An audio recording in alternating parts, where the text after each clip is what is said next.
scoprirai e poi ti scomparirai.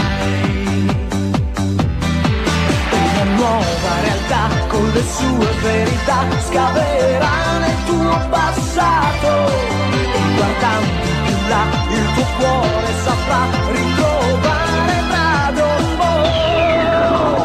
What is my destiny? Dragon Ball. Io so che tu lo sai, Dragon Ball, perché non c'è un drago che sia grande come te. Dragon Ball, Dragon Ball, Dragon Ball. L'oscurità prendente. Welcome. I gotta remember that YouTube's gonna start me in the middle of a YouTube video when I do the intro music. So embarrassing. I think that the essence got across. And then I was like, oh, I can just mute one of the audio feeds, but I muted the wrong one because it's called desktop, even though it's not actually my desktop. It's called Audio 2. I don't know what. Oh, it's your desktop Audio 2, by the way. You're my second desktop. So you've been promoted. Can't even be desktop number 1. Well, obviously the desktop is desktop number 1. You know. It's not obvious to me. I always thought I was number 1. I had a desktop before I ever met you. Okay, you can't blame me. You can't blame me for that. We've only been doing this for 8 years. 8 years. And I still don't have like transitions. Like I still don't have different scenes in OBS where I can just click a button and transition to them. I just do everything manually. I don't feel like setting any of it up. I don't. Well, it's really you can't trust the OBS to work right. No, I can trust OBS. I can't trust myself to understand. I mean, like, I couldn't figure out how to get things to fade unless I set the fade duration to I'll 999 milliseconds. Yeah. What was the last thing that you sat down and learned? Oh wait, I know this. Fuck. Like you learned it, like you retained it, and you had like all the information. Well, whatever it was, I didn't retain it, but I was just today or someday this week, I was thinking, oh, I just learned something.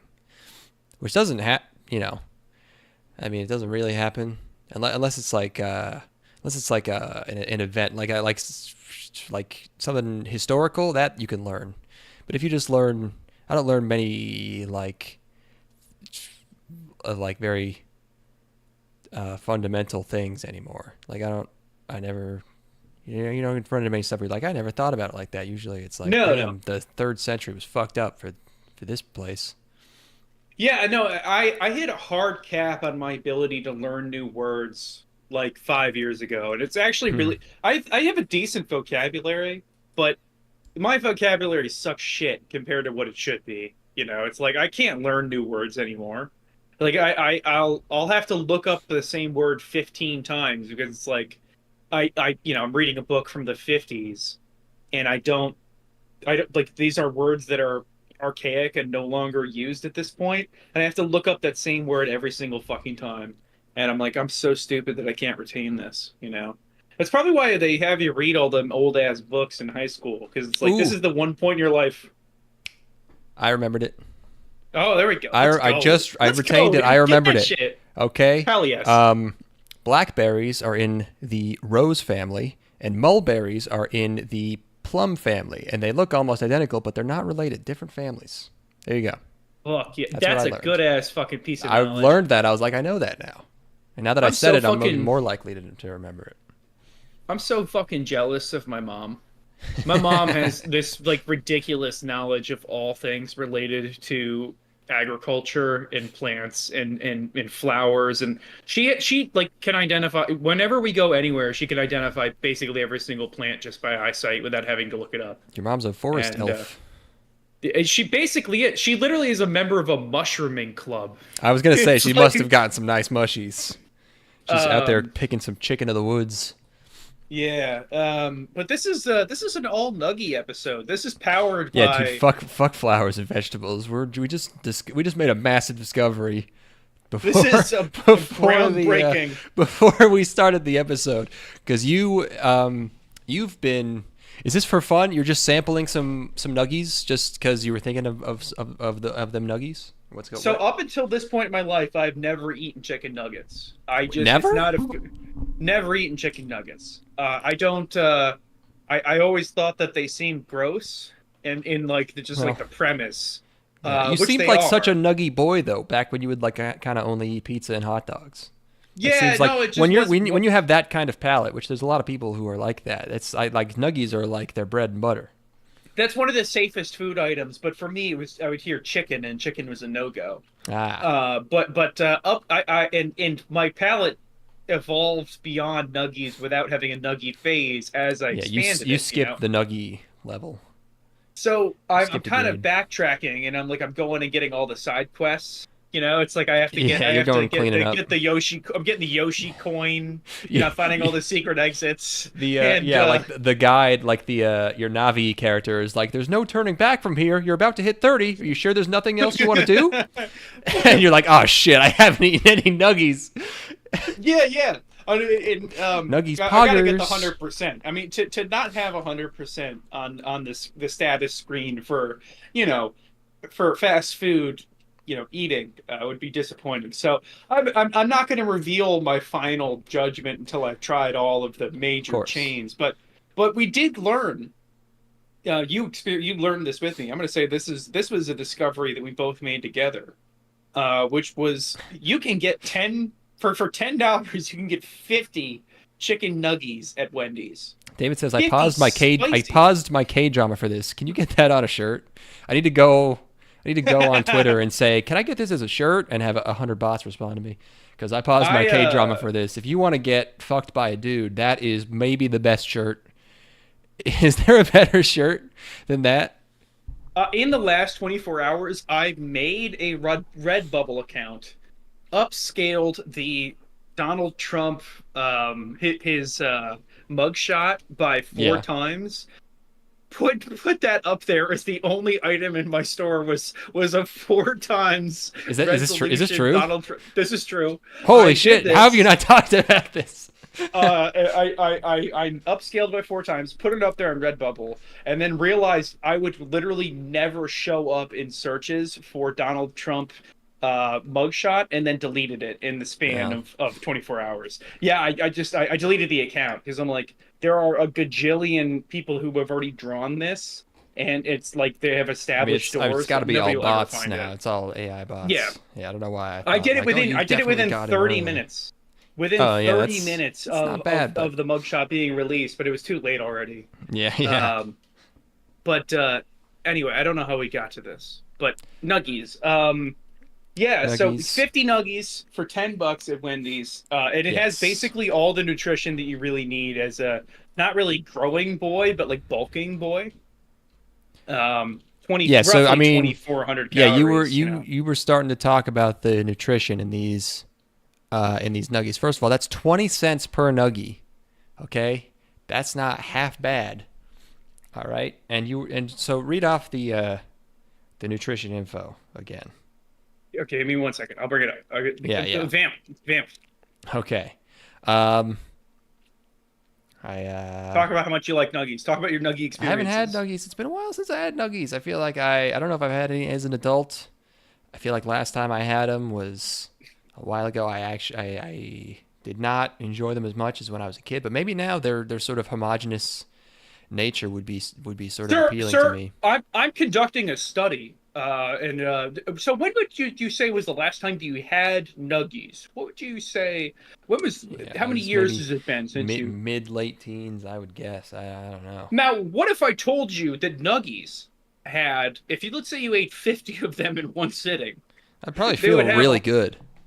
128 grams of protein. That was that was sort of the twist at the end for us. But I mean, yeah, it was like you started listing off these numbers, and it was like every one of them somehow is like perfect, like slow bulk. You know how many calories are we talking? 2,340 calories and 50 That's Nuggies from that's Wendy's, perfect. spicy Nuggies. I mean, And then if you're working out, you might need a little more than that. You might need to get an extra 10 nuggies. well, that's where the beer goes. Ah, I see. I see. And then it's 112 grams of carbs, with 8 of that coming from dietary fiber. It's pretty good. So it's like, yeah, like it's around 100, which is Totally fine. more than you need, but far less than your average American eats. Oh You yeah. know?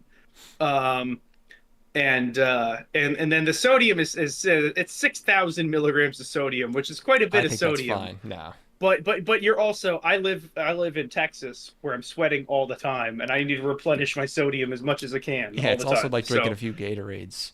I mean, I season a salt. I season a steak. I probably use like a full handful worth of salt. It's probably fine. it also has some iron and potassium. Decent Keep that brain percentages of your pumping. daily value. Yeah, really, nuggies are probably the most perfect food that humankind has And ever it was like designed. 150 something grams of fat, which whatever. 150. Yeah, well, it keeps you full, is what that Keeps does. keeps you going throughout Is the that day. until tomorrow when you get to eat your next 50 nuggies. And what you do is you rotate around the sauces. So you start with, That like, is gonna let's add say, some carbs, but yeah, oh, but they're worth it. It's like, but yeah.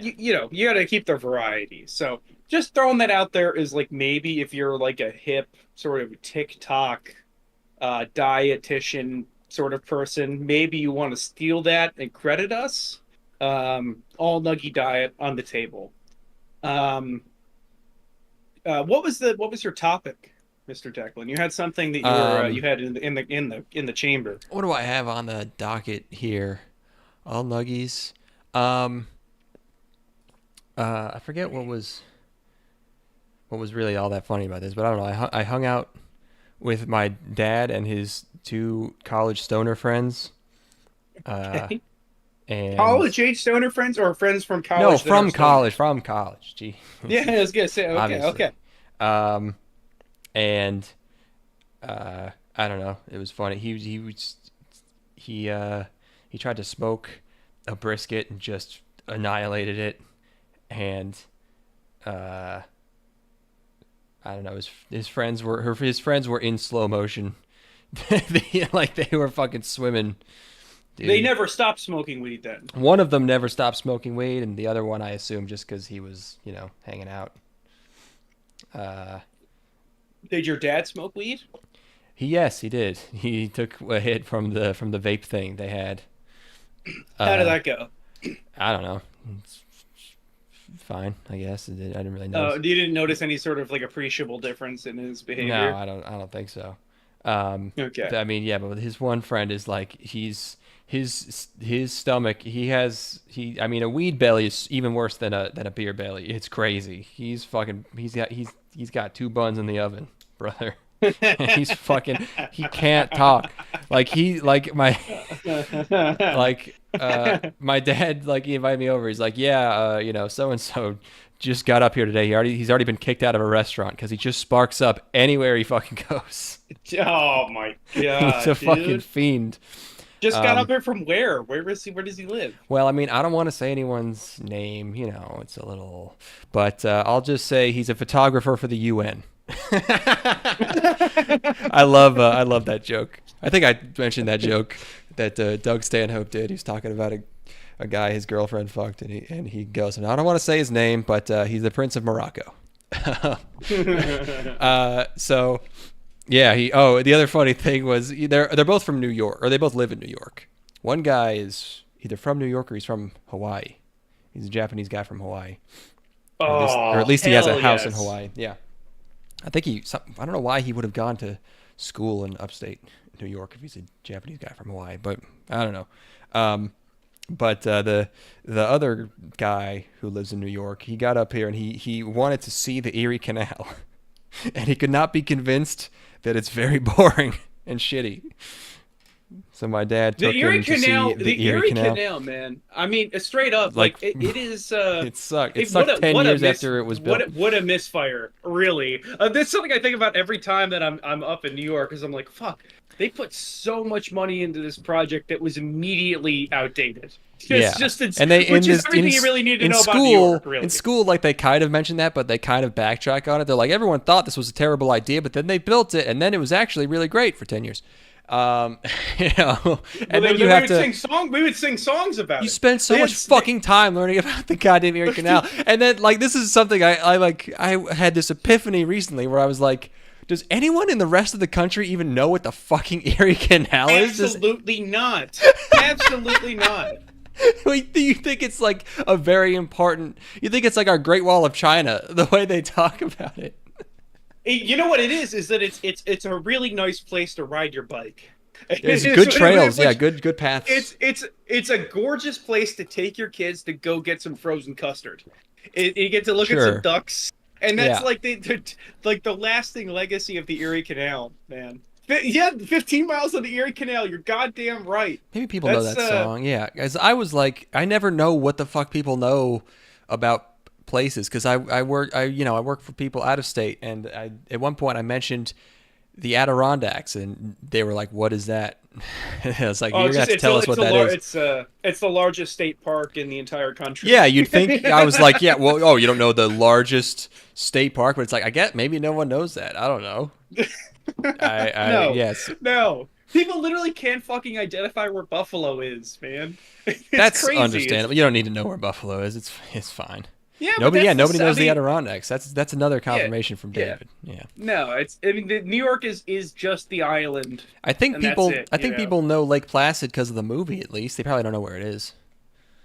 Yeah. Maybe Lake Champlain, maybe not. I don't know. Probably not. I take an inordinate amount of pride in the Erie Canal being so shitty, but also like the amount of money that was pumped into it just so that I can And go time. there and eat Abbott's.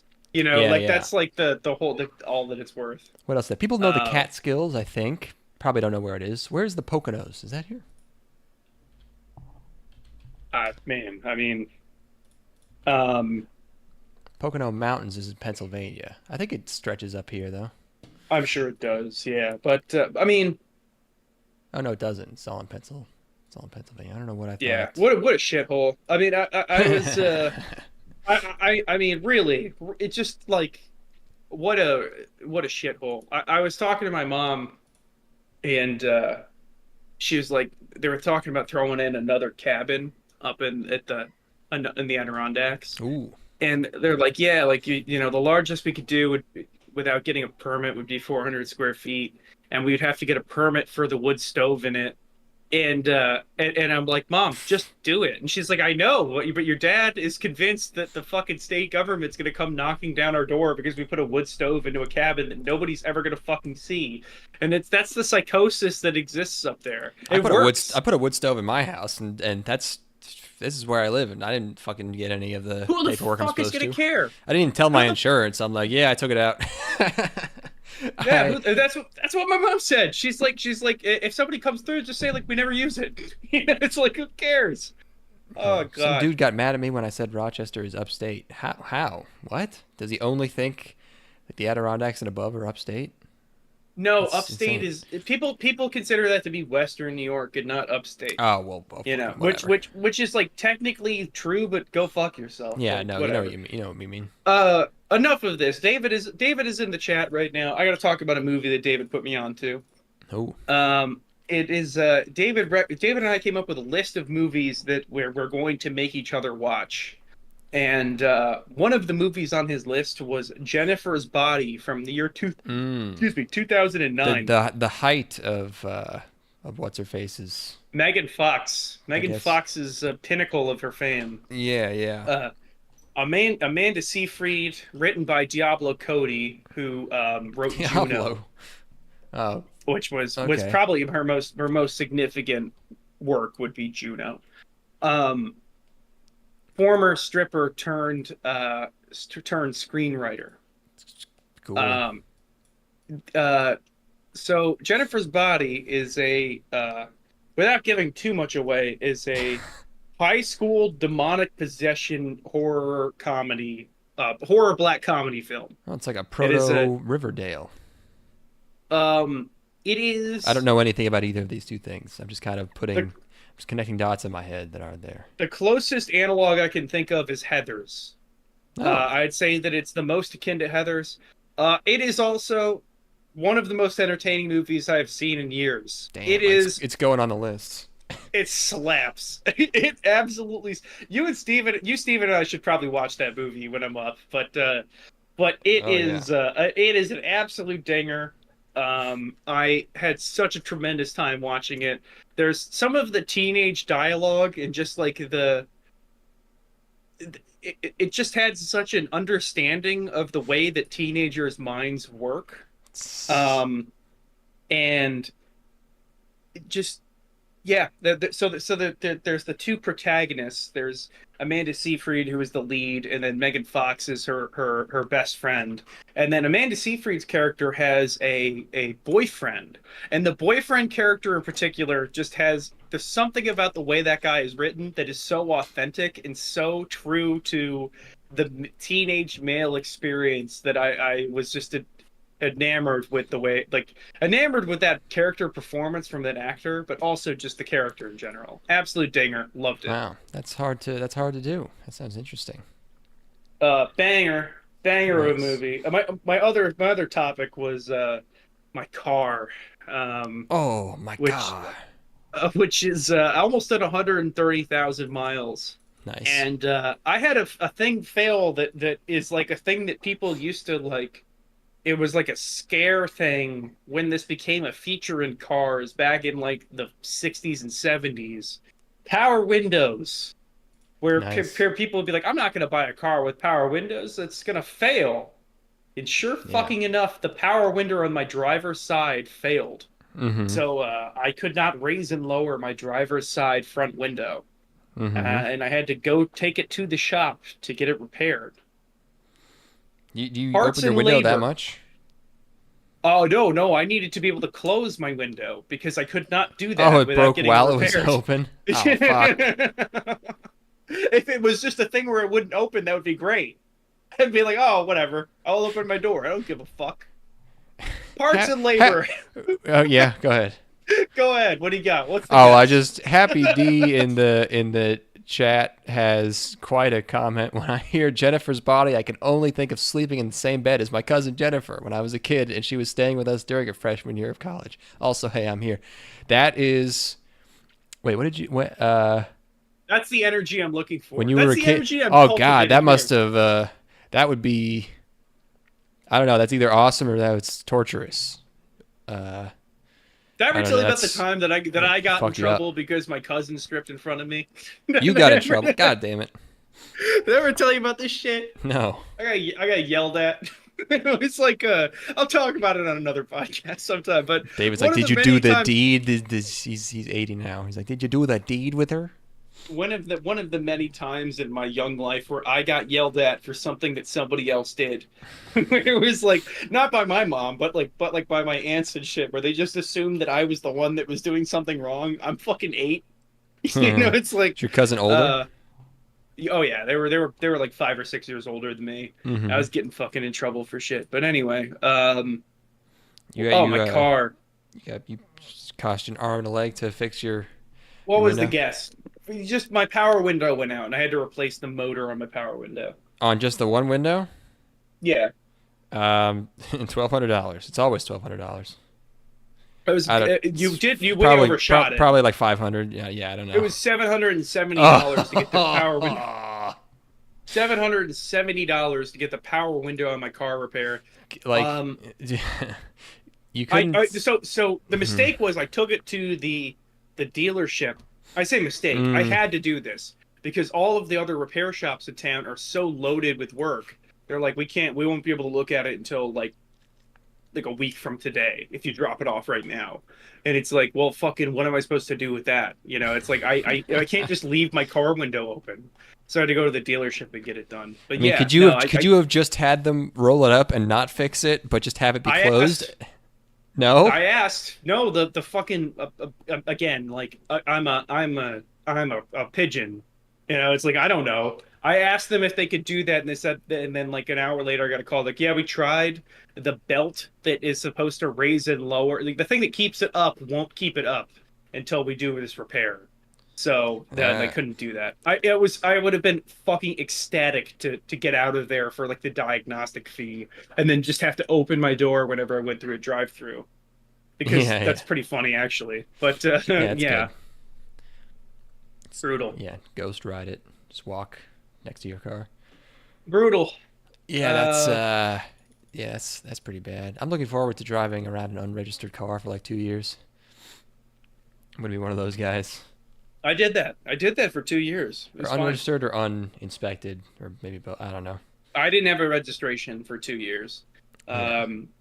And Can you not get a registration if you don't have an inspection, or where is? correct. You can't Oh. you can't get a registration until you get an inspection.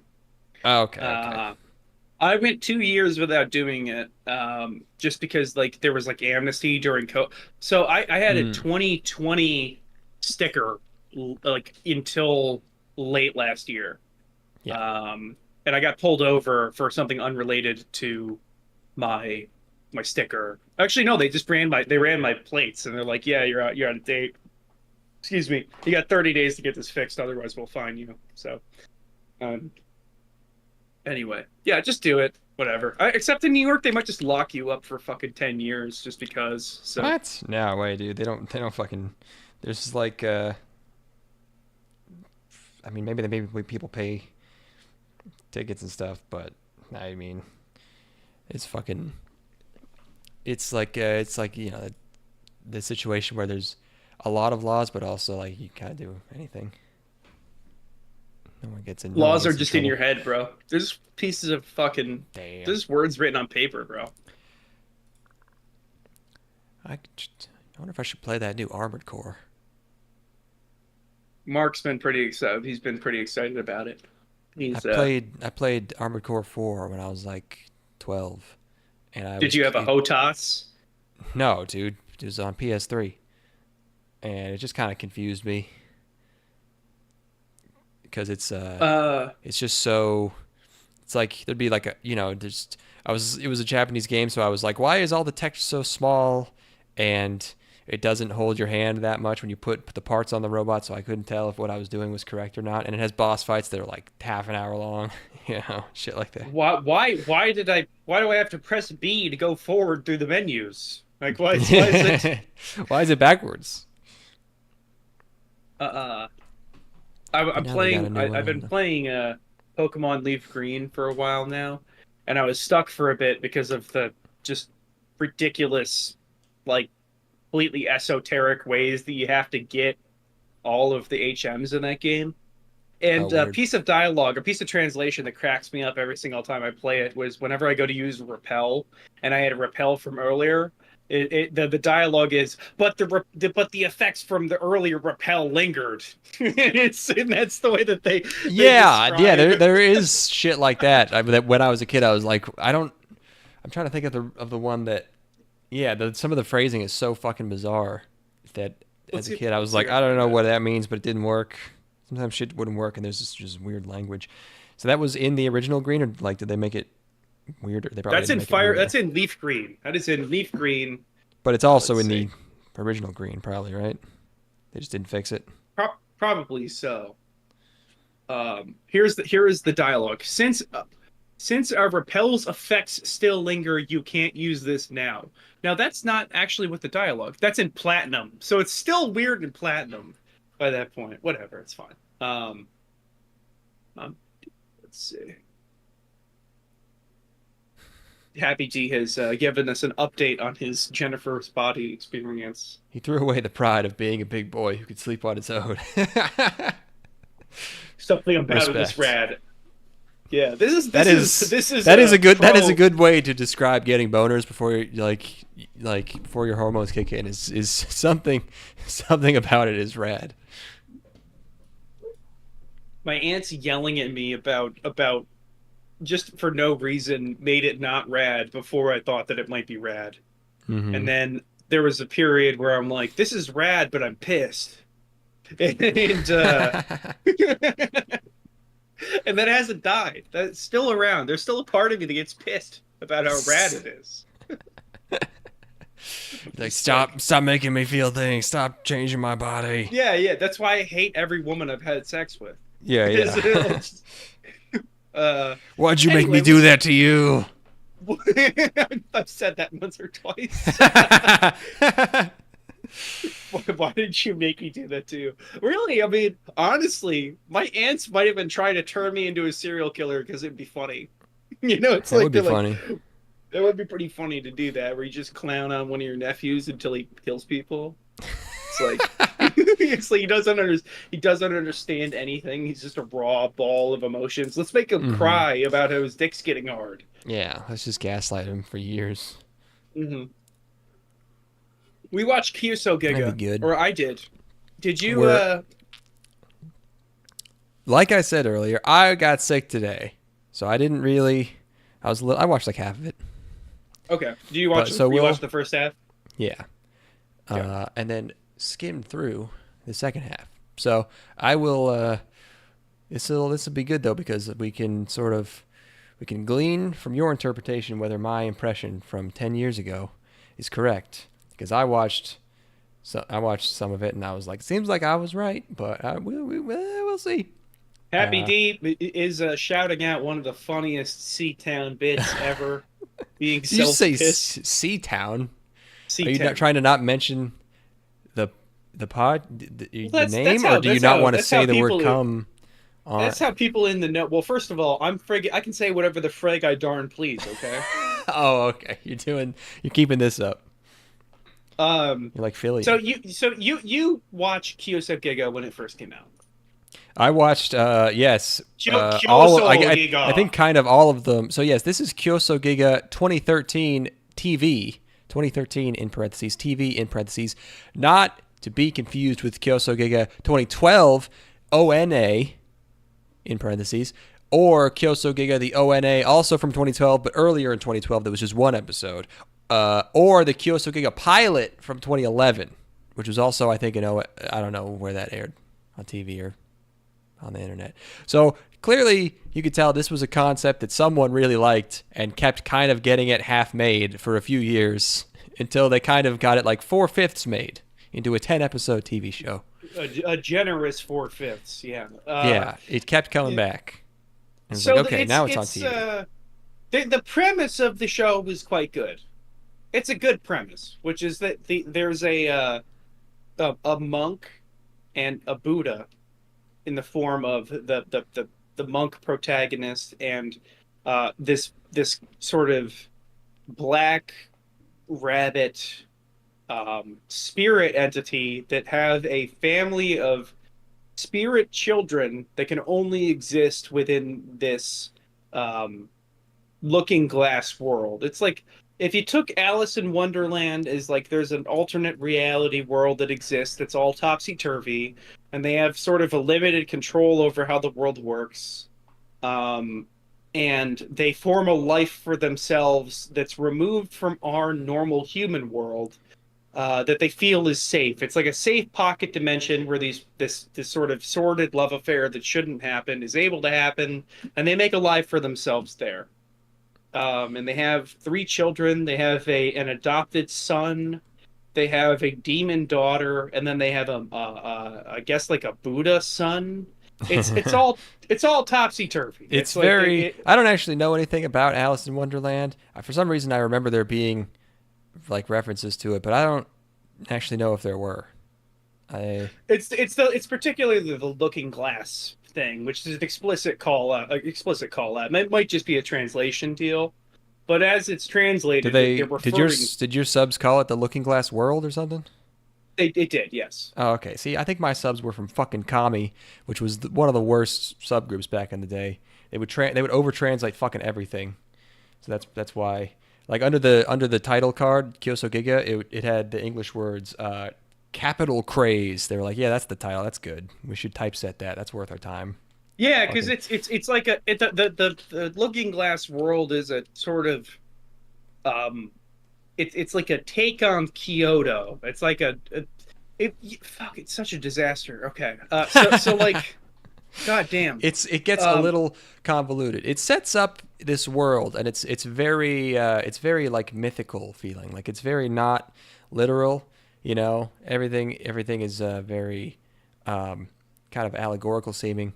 It's like the world building is like, it almost feels like biblical, where you have this sort of paradise. Yes. But then there's this sort of imperfection that sort of creeps in and sort of brings all of this other stuff into this world that kind of was just sort of stagnant and eternal and, kind of perfect but not changing, Right, yeah, and you have people. So the children age in this world that is unaging. It Oh, doesn't. yeah. It doesn't. And they're That able to confused impart. me because one of the things they say in the first episode is like, yeah, it's boring because we don't age here. And then at the end of the episode, they've all aged. I guess that's because the guy left and something changed. I don't know. That's It's just one of the dude, questions. oh my god, what a shit show. Okay, so okay, you didn't watch this. You didn't rewatch the entire thing. I No. watched the entire thing recently in the process of preparing for this episode. Yeah. I might have seen the first episode when it came out. Sure. Maybe, but Or you might have watched I some of didn't the really ONA. I don't know. didn't really know much about this. So again, the premise is there are these two parents that produce, they quote unquote make two offspring and then adopt a third. Yeah. And then they leave. Again, it's very fairy tale. Like he's a Buddhist monk who draws things and he can make his drawings come to life. So he sort of gives himself a family, but they're drawings, so they're kind of not real. But then he just decides, let's all go into the drawing world, and that's what the drawing world is. Right. And the father and the mother both leave with the promise that they'll return.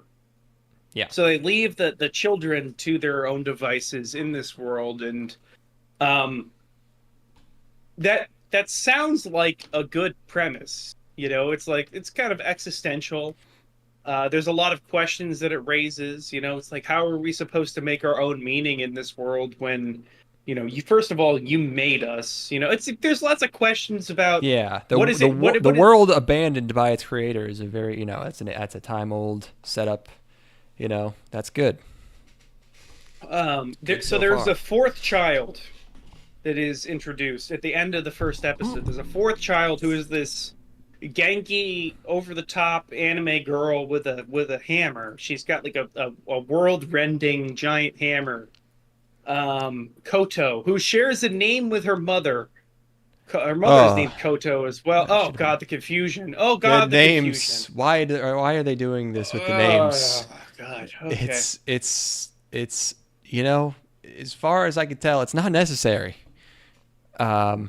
I mean, is it possible No. that we don't know enough about? If you grew up in a Buddhist society, do you think this makes more sense because a bunch of the stories about like reincarnation and all the stories about like the princess and the prince finding each other in the stars and becoming constellations, or only being able to go across a bridge once every year, but if it rains they can't go across and all that shit? Like, are they seeing poetry like it rhymes in here? Maybe. If they did, I hope they would roll their goddamn eyes the way that I roll my goddamn eyes over the Bible. Where it's like where something's explicit, like Jesus metaphor. Like I just roll my eyes at that. Like I maybe it makes this tapestry that much more rich, but I'm so fucking confused by everything goddamn happening. So there's other characters in this world as well. So a lot of the characters are portrayed as almost sort of like shooting gallery style, like silhouettes. It's like there are people that live and inhabit this world, but they're not important to the narrative, so they don't get any sort of texture. And then there are also characters that live in this world. Like there's like a scientist lady that lives in here. There are the one of the children has a girlfriend or an ex-girlfriend that lives here. And they all have their own lives that are normal inside of this mirror, this looking glass world. And there's just so much fucking bullshit going on. It's like okay, you strip half of these plot lines away and make it a 6-episode OVA, or you blow this out into like a 24-episode full show. It's this weird 10-episode format where they expect me to keep up with all of these intermingling plot lines and all of this self-referential meta-narrative shit. And it's like, it's all so allegorical that it might be a really entertaining book, but it's just fucking impossible to follow in this form, where it's trying, like, so many characters will be like, this is like a big moment for the character, this is a turning point, this is a revelation for them, and I can't understand what their arc is. I don't know where they are in their arc. And that's Hmm. the real nightmare here, is that you can't really ground yourself with any of these characters. There's a period where it seems like the adopted son is your sort of everyman introduction into this world, right? Where it's like, okay, the son of the monk who was adopted is, he's not a commie, he doesn't have any sort of commie blood. He's just the son his parents were killed through some sort of event that happened, and he was brought into this fantastical family. Um, and he was imbued with some sort of monk powers. Maybe he's the reincarnation of the father, or whatever. Um, but we quickly abandoned him to follow this girl with the hammer, whose name's Koto, which is the same name as her mother, who's Koto. She talks about oh God, help me, fuck, I can't. Well, it's What the one of the problems with the pacing is that we set up the world, and then we have an episode that's a total detour. But I'll talk about that in a second. And then you have a few pretty fun one-off episodes that sort of focuses on one character, and Yes. then it sort of tries to get into the main plot, and you realize that the plot is convoluted, it's sort of overwrought, and also they only have a few episodes to finish it up, but it's also half the show, so it's kind of all happens quickly, but you don't feel like you've kind of spent enough time here for it to really have as much impact. Um, uh, what really got me when I started watching this is I was like, oh my god, I was so right 10 years ago. Was they have this whole, the first episode is all this world building, all this setup, and it's a good world. It's and like It is. the girl shows up and it's cool, and the music in this is really good. And then the next episode is all a flashback with just this one girl, and it's like you're setting us up in one world, and then we're taking a sidetrack for an entire episode for 10% of the show to go to a different world that's, I guess, in the real world with totally different rules that you don't teach us about at all because you only have one episode, and we have to delve into this character. And also, it just doesn't work as well to spend an entire episode of this character that we don't know anything about yet because she just showed up and didn't say anything. Maybe she says one line. But yeah, we go to this like school where it's a flashback. She's in school with her sensei. We don't know what it's a school for. Something about maintaining order. They're like magic Buddhist cops. I don't know. Apparently, they don't think that's important enough for us to know. And she's with her sensei, who is the father of the guy, but I guess when he went back to the real world, he became a younger guy. And I guess you're not supposed to know that. Scumbag Steve, would a JDM, Japanese Domestic Motor of the Week, filter the AI bots? Nah, so Eurobeat.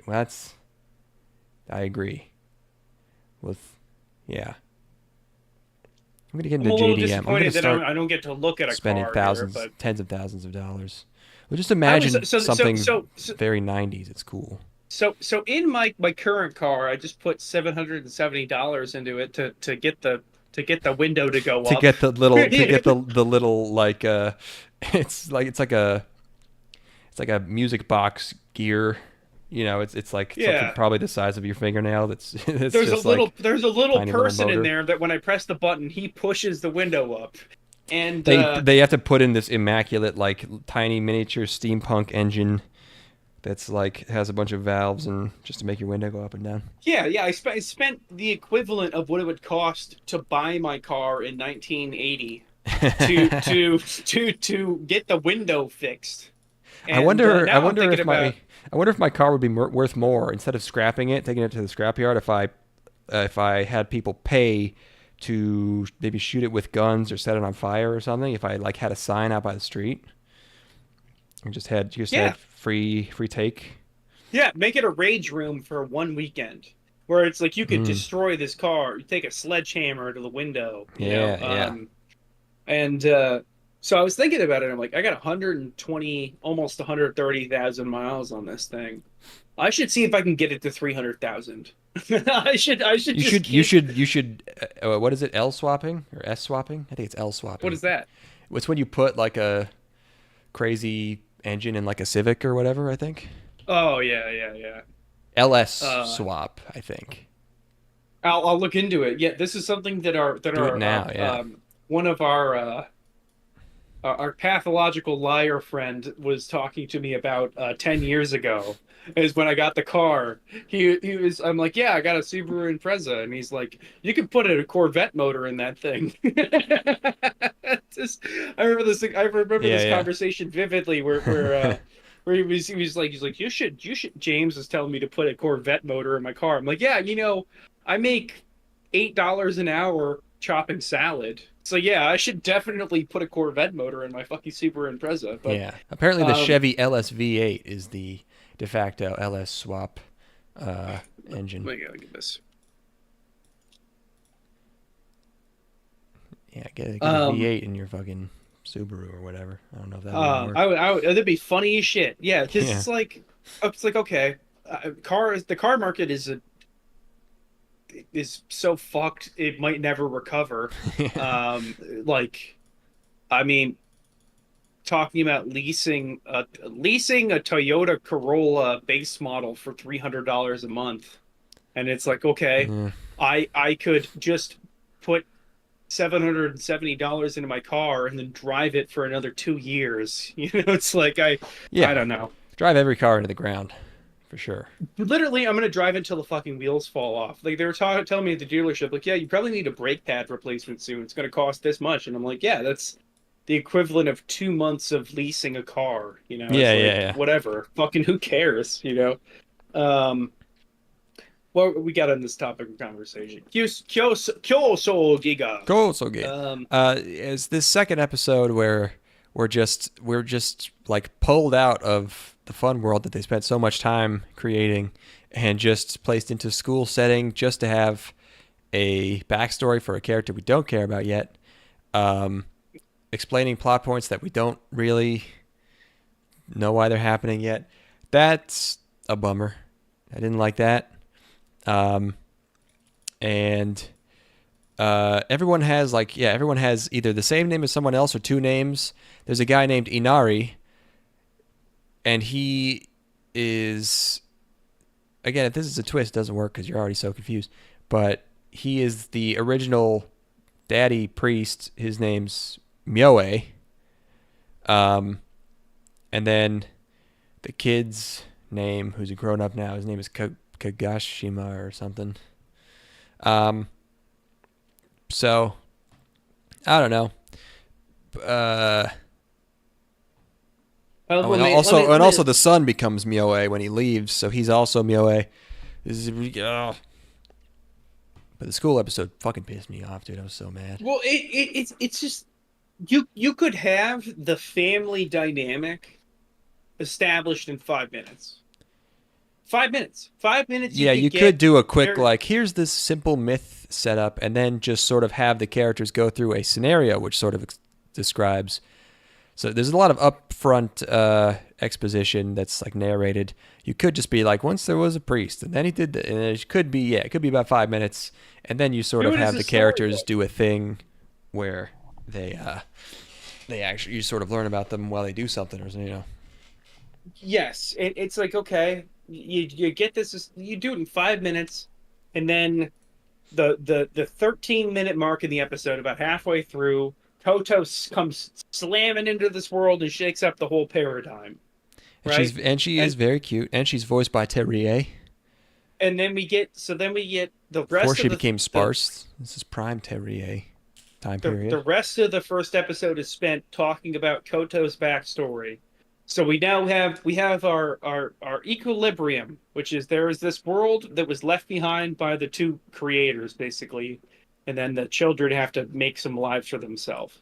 The disequilibrium is there's this Koto sister that comes in, and the new equilibrium is Koto is going to be here in this world, and we have to deal with the fact that we have a fourth sibling and also she seems to be looking for our parents, which is something that we hadn't considered to be possible because we can't get out of this plane of existence because we're fictional people, right?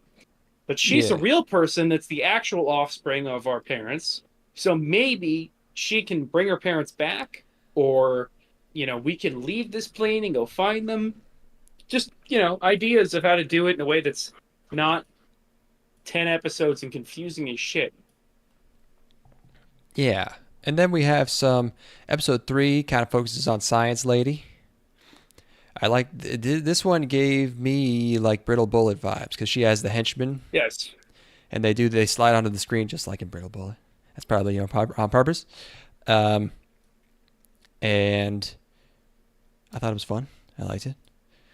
Episode 4 focuses on Yase. That's the starry-eyed sibling, the lady in the fancy dress who's always sipping tea and has a big hat. Her eyes remind me of like what's his name character, the Sailor Moon, the penguin drum guy. She looks like one of his characters, but yeah, that's sort of her episode. And then episode 5, we're halfway through, and then we have to get into Yakshimaru. That's his name. And then I will say, I always complain about the flashbacks in the show. I mean, there's not as many as I sort of remember there being. I don't know if they annoyed me. I think maybe I conflated some of it. Maybe the OVA got like way too slow and flashbacky at the end, but there's really only 2 full episodes of flashback, I think, with some occasional other ones in here. Not as bad as I remember. Also, in the OVA, when she meets up with her mom again, they make out, which was fun. They didn't do That's a that in win. this one. Yeah. Yeah, that's really a cop out, I think. And they totally copped out. They just hug. She's They got do a space hug. she does grapple or straddle her father. So there's a Yes, little I bit of just that, showed but that screen cap. yeah, but it's much hotter if it's with her mom, as we all know. This is known. This is factual. We've had the data to back this up. It is hotter if a girl makes out with her mom than if So she we makes looked out at the with her data. dad. We ran the numbers. Yeah, we've been hearing these sort of I guess extreme claims about whether or not it's hot for a girl to make out with her mother. And you know what? They're pretty compelling. It's hot if moms make out with their daughters. Color me convinced. But I believe in science personally, and this podcast believes in science. Gang stalking anime podcast. This is for some of you. This is a joke, by the way, everybody. It's not hot for a girl to make out with her mom. Identical twins, though. We ran the numbers. We ran some more numbers, and actually, these ones are joke numbers, and actually, we came across some pretty interesting stuff. It's compelling, okay? It's not definitive. Science is never ending. It never stops. We're never reaching the end of the discoveries that we have to make. It's not like we're done. But as of right now, the science is pretty convincing. This is making us pretty hot. RFK Jr. is on a podcast being like, they actually did these studies where they had identical twin girls make out with each other, and actually it went against what the WHO was saying. That's my best impression of what he sounds like. He's So fourth or fifth place in the GOP right now, but number 1 in my heart. He's running as a Democrat. Dude, he's a Kennedy. Yes. Oh, he is. Oh, yeah. He's a 90s Democrat, so he's all conspiratorial. That's pretty funny, actually. I mean, they're conspiratorial, and also 90s Democrats thought it would be really hot if identical twins made out. We know he would love it. He would definitely. Billy C. We know exactly how the fuck he would feel about that shit. I mean, he's like, I was watching Full House, and I saw these 2 twin girls. I'm like, oh man, I wish they would make out. That'd be hot. It's like, Bill, the year is 1993. They're both 8 years old. I'm just saying what everybody's thinking. That's why people like me. That's why I'm going to be in office. Bill, you're giving a UN speech right now. Abort. Abortion. Now that's the real topic. Well, that's what you shouldn't do, because then you can't get twins that make out with each other.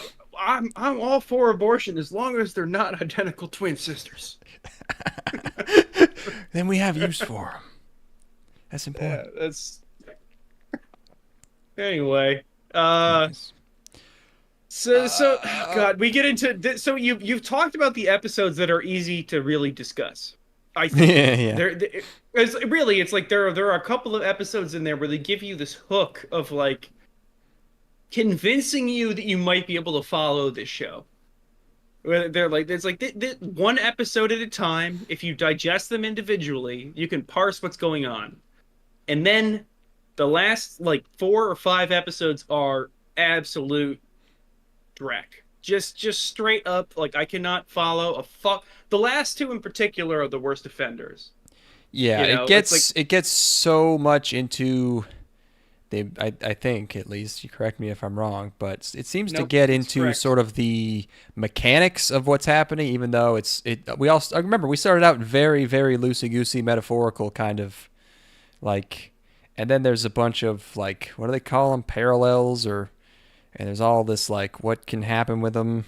Am I on the right track here? Absolutely. Okay. I'm not wrong. And it's like, you don't really, this was all like, if it's, maybe I'll compare again to Fooly Cooly for some reason. And, it's difficult to maybe explain exactly how they did this, but Fooly Cooly, everything is so easy to interpret both plot wise and sort of as a kind of like, just on a pure allegory, emotional level not even direct allegory, but just like the emotions of it are so easy to grasp onto, and like how, and just, you can just attach any scene in that show to like anything that's happened to you in your life, and it's like flawless, even though that also has a lot of shit that doesn't make sense and isn't really explained unless you watch it 10 times, which I have.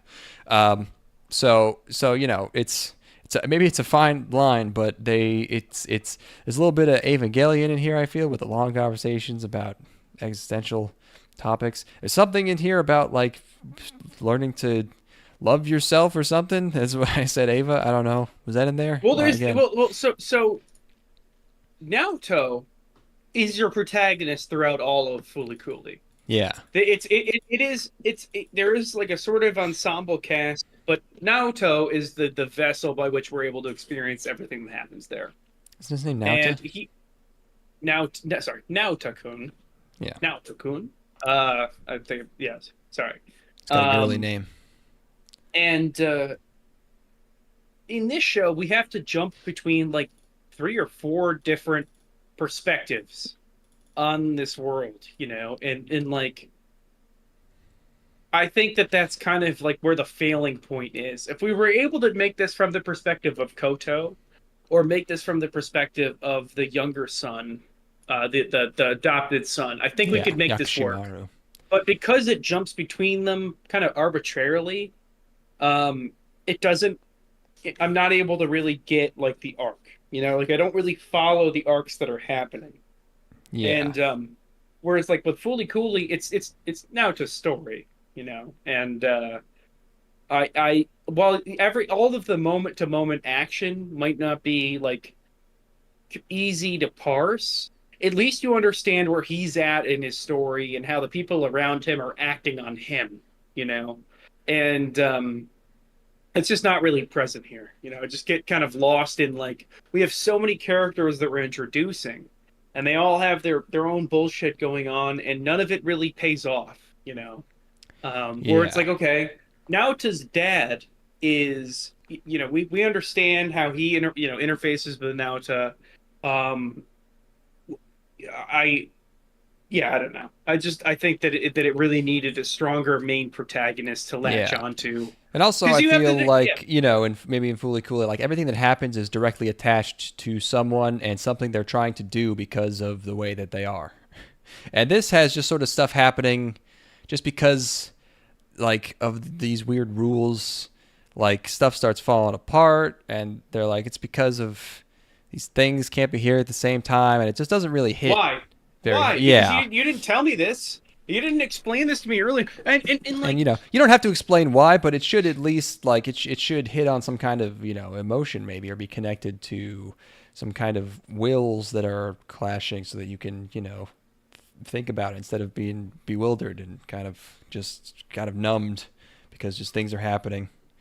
And like this is so fundamental to storytelling, where it's like motivation and character arcs are that's how we interface with the narrative. It's how we relate to the stories that are being told to us. Is like we need to be able to follow these character trajectories. We need to be able to relate to what they're going through. We need to know what they want. And like I don't get that at any point in this show. I don't get what the Buddhist monk brother wants. I don't know what he wants. He's Well, involved in this. he's immortal, and he wants to die at one point, right? But that doesn't pay off. Like that's not like something that it's like there's a setup and a payoff. Like I don't feel like I get a resolution for that character. He becomes a side character again. He's a main character for an episode and a half, and then he's a side character again, and it doesn't pay off. The demon sister loses her memory for an episode and a half, and then it doesn't pay off. And like it's all it just does. It feels like they had these story beats that they wanted to hit, and they're like, this would be interesting, Yeah. and it doesn't, kind of come together in a way that makes any goddamn sense at all. Do you think this is a case of this is written and directed by Matsumoto Rie, future director of Kekai Sensen, also on my wasted potential list of the 2010s, unfortunately. Do you think this is a case of like they kept kind of blue balling this lady? Do you think like this is a case of just like we'll let you make this really short TV series and the person's head is fucking so goddamn full of ideas that they just can't really like properly trim it down because it's just Absolutely. set in there, and so they make Absolutely. it reminds me a lot of what the fuck was that show called Sekai Seifuku World Conquest Zvezda, right? That also was a show with like brilliant moments that gave me Fooly Cooly vibes. But it just got too fucking overwrought for like a 12 or 13 episode show, and it tried to have all these characters, but it looked amazing and the music was good and it was well directed. This looks amazing. It's well directed. The music's good. There's so many pretty striking visuals. It's all very like appealing looking. Yes. The colors are bright. It's all Those the first character couple animations. episodes in particular. The Yeah, first yeah, couple especially. episodes in particular are like really well directed and presented and striking, and you almost feel like you're like this is going to be something significant. But Oh yeah. but it really it needs a second writer. It needs a rewrite. It needs this feels like a bunch of first draft ideas written down on a page and then animated. There are two And it writers doesn't actually. and it doesn't feel Matsumoto like Rie and Izumi Todo. well, it needed more significant rewrites than it got, because I don't think that this is No, it's actually created. It's It's created by Izumi Todo. He written. So it's a manga which was adapted to the animation by Rie Matsumoto. no, Kyousougiga is not a manga. I, I'm seeing it as a manga from 2011 December. Oh, so it came out around the same time as the ONA. So it It was must have after been the either. yeah. Yeah, I gotcha. So they planned it in but Izumi Todo created, or did he create? What did he do? Yeah, he created Ojamajo Doremi and Pretty Cure. Wow. Yes, this is Toei, by the way, which is every once in a while usually they're making insanely long running kids franchises, but every once in a while they'll just be like, hey, here's a fucking weird short thing like Mononoke, I always forget that's Toei. Like that. Yeah, it just doesn't. It needed some more outside perspectives. Feels like there was nobody saying no. And every time I see something like this, I'm reminded of the fact that I've watched the entire work print cut of the movie Apocalypse Now, Yeah. which is 6 hours long. And when you watch it, That you're is like, work. it is crazy that this movie got cut down into a 2 hour and 20-minute movie that's one of the best movies, if not the best movie ever made. And Yeah. because you watch it and you're like, this is completely unsalvageable. They will never be able to turn this into even a functional movie, you know. Yeah. And they did, and that's what I look at when I think of this. I'm like, this is a 6 episode OVA that is awesome, you know. But right now it is a disastrous 10 episode long shit show of a television presentation, you know. Yeah. I would say I would say it's a disaster. I'd say it's a full. This is a mess. it is a mess. I mean, it's nice to look at least. If you try to understand, I mean, yeah, just it's very unsatisfying. It's like made to annoy you because it just feels like it's so close to getting at something and it doesn't. It goes right towards the thing and you're like, ooh, and then it just like swerves and avoids the thing, like doing anything, and you're like, what why didn't you do This is why didn't you do something? this is a 10th grade hand job in the back of a movie theater where you're like occasionally able to follow the plot, and it feels okay sometimes, but And you're it's like, way I need to be better doing when this you're better 28. myself. Oh, I mean, yeah, what you said. Yeah, this is horrible. Yeah, I would say it could go either in the directions of keeping it way simpler and just having, like you said, like 6 episode OVA where you just focus on one character and just have like a one-off episode each time, or you just have it episodic, or you could go in the direction of having it be like so like not even trying to explain anything and having everything be so fucking weird that the whole thing feels like a crazy LSD trip. I think either one of those would probably be preferable to like this weird. It almost feels like a middle ground between those two. I don't know. Tell me what even is this world? Like, what is this it's world? like of Kyousougiga? it's like imagination. It's like imagination But world. But like, what are the rules? What do we know about it? Do we feel like it doesn't feel that dissimilar from our own world at times, and then other times it's complete nonsense, batshit insanity. Yeah, You I guess know? it's supposed to be like kind of an escapist thing because it's like this monk wanted to get away from the real world, and it's kind of idealized, and also it's magic. You know what's Oh what's kind of an interesting thing is when I was watching this, I was thinking of Wolf Children, yeah, I haven't which seen is that. you know a masterpiece, one of my favorite anime films ever. Mm-hmm. And that's a story about you have an equilibrium where there is this sort of idyllic world that exists, and then also children are not able to exist inside this idyllic world, and they have to make a life for themselves. You know, they rebel against this perfect world that is presented to them, and it's a masterpiece. And I think it kind of like attains what this is going for in a certain way, where it's like, you know, you have you're presented what's effectively eaten by your parents, and you don't want it because you want your something that you come up with on your own, you know. I just but, like, they lose that theme. It's like, fucking, I don't even Yeah, it's know not really a what coming. even. What you're saying sounds like more of a coming of age thing, and this isn't even really that. Actually, it's not that at all. It is sometimes talking about that, where it's like, where Mm. they're like, you know, I don't they're talking about being depressed in this world that is perfect for them, you know, and like it's not fulfilling for them. They're not able to make lives that are meaningful, except for the, you know, the demon child, you know, the demon girl child, who is perfectly content to live in fantasy because she's a fantastical creature in and of herself. What the fuck is this saying? What are they done to us? What are they doing? What do they do to us? Oh my god. I'm gonna go fucking pee and refresh my drink. We're All gonna right. get to the bottom of this. We're gonna analyze all of this through a Nuggie lens. It's gonna happen. The Nuggie analysis is coming. We should go back and redo all of our episodes from a Nuggie perspective. We should do a different podcast. It's gonna be called All Nugged Up. Well, that doesn't have the word anime in it.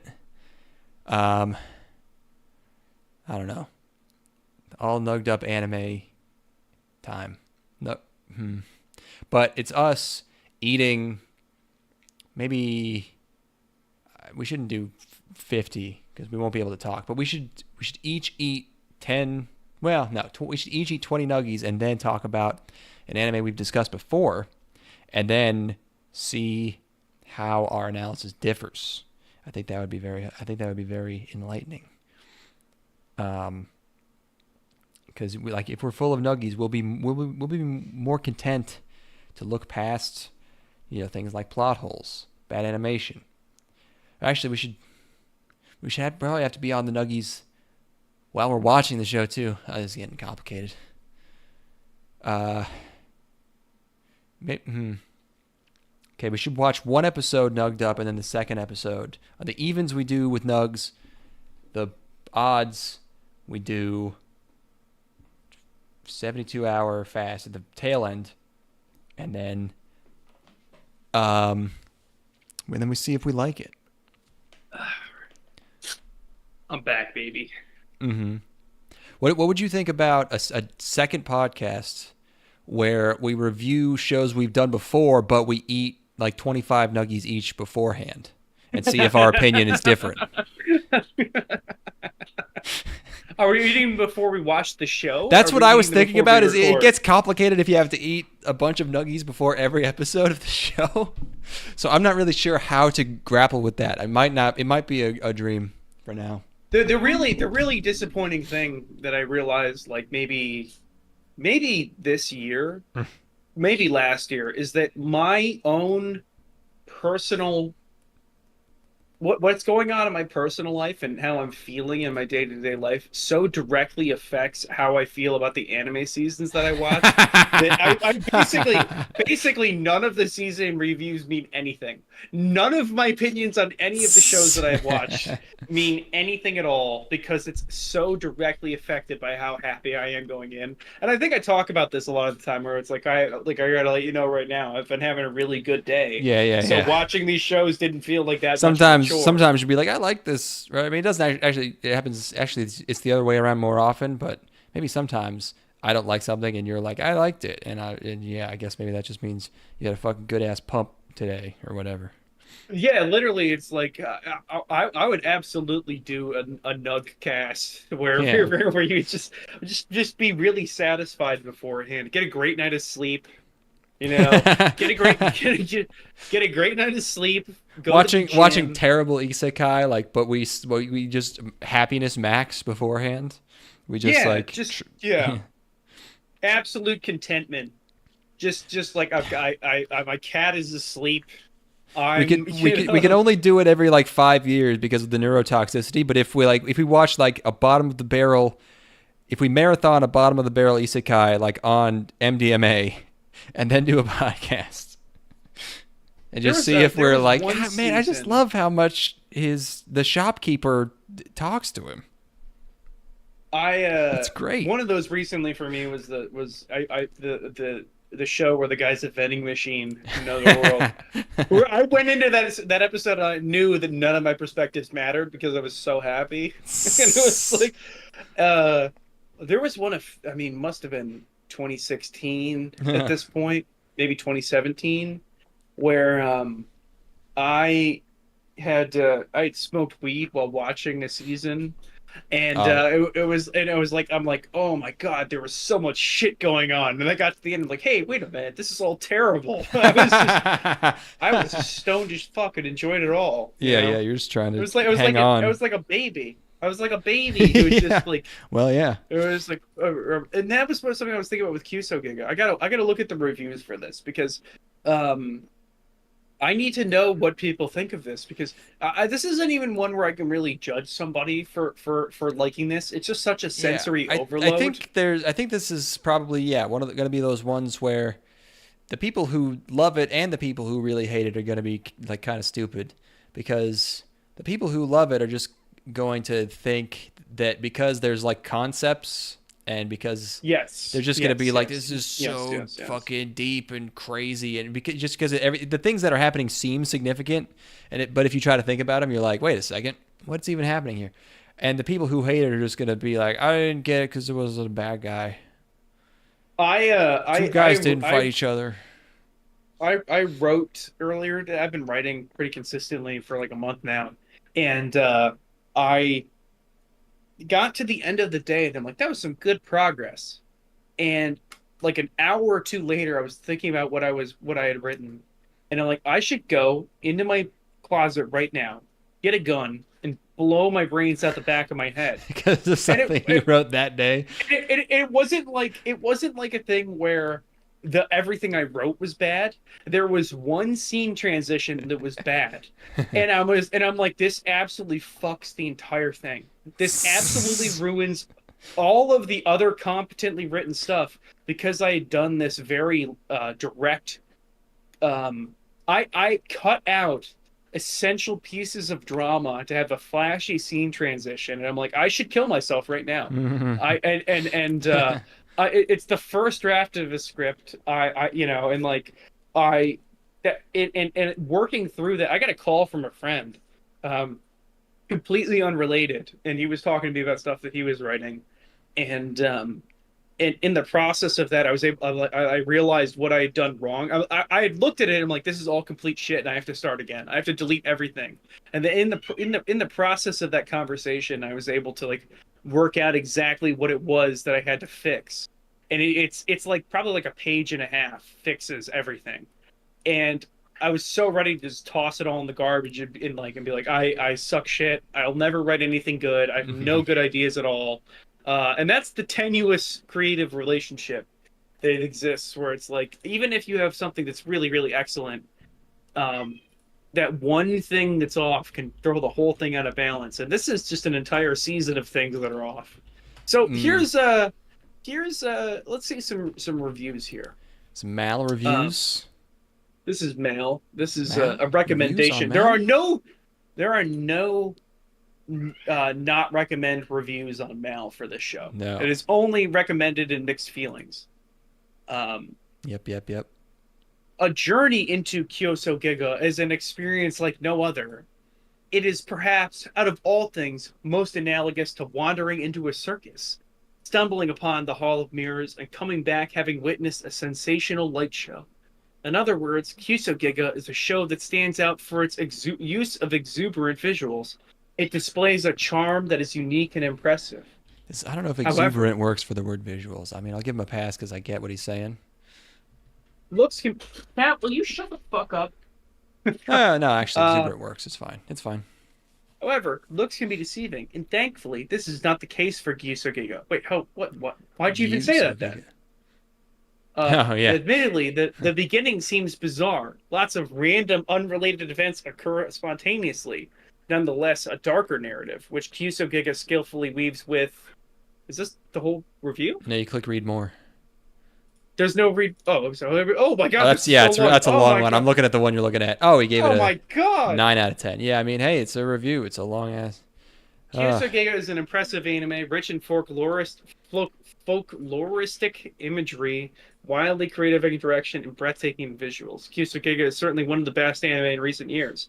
Even with action, drama, and fantasy, it is able to harmoniously blend these elements together without homogenizing its creative, distinct flavor. Why would it be homogenized? Okay. Be it fireworks, a painting, or a hall of mirrors, Kyousougiga is a work that definitely conveys its messages by way of memorable characters, narrative, and production. You already said, you open it with saying that it's an experience like no other. Well, at least this guy can write. This guy speaks English, for my reviewers. Wow, all these reviews are long as fuck. Wow. As far as things that weave Buddhism into them, there's sometimes I'll be watching a show and I'll be like, damn, I don't know anything about Buddhism, but this feels very Buddhist to me. Like you got Girls Last Tour. That's very Zen. That's very just like walking around, observing things, being content with them. You got... this isn't an anime, but Dark Souls, actually very Buddhist. It's in the style of a Western, sort of fantasy, but it's all about the cycle of light and dark, and when neither one's really good or bad explicitly. That kind of stuff. This, I was lost. I was lost on the Buddhism.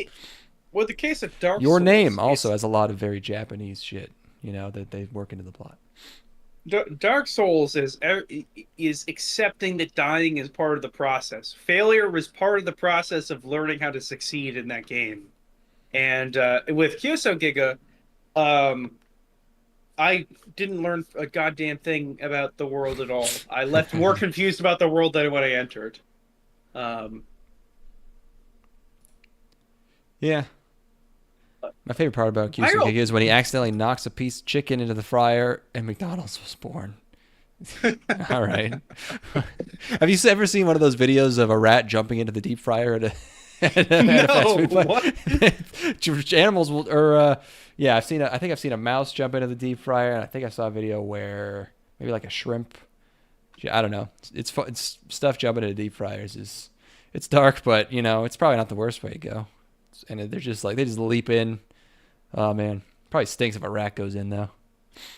I'd leave it in there actually. You burn off all the nasty parts.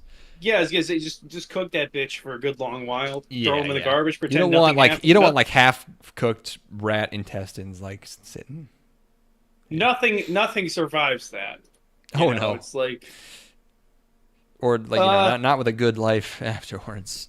Have a rat pet on oxys. this really must be on average the longest review that these are the longest reviews I've seen on a show on Mail. I don't know Yeah. what Well, this these is a people must pretty. have. This is not like this isn't your seasonal shonen show. People Would you watching and reviewing say this are gonna be like pretty weebed up.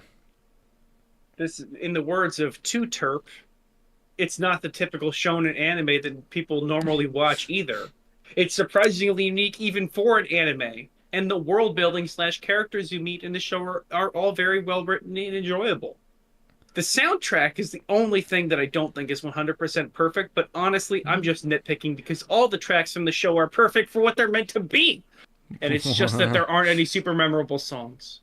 You can view a Uh-huh. more detailed spoiler-free review on YouTube. Would you want to get a look at this YouTube review? Nah, well, maybe we should. Yeah, let's look at a mixed feelings one. Beautiful artwork, disappointing plot development. I agree. Watch only if you don't mind unexplained motivations and emotional scenes that carry very little weight. This guy should be on the podcast. Hold on, this guy thinks like. Actually, we don't need a guy that thinks like we do. We already have two of those.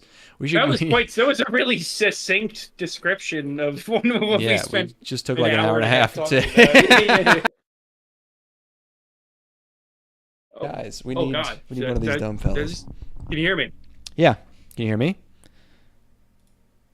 Oh, Hello. hello. Am I not there? Can you not?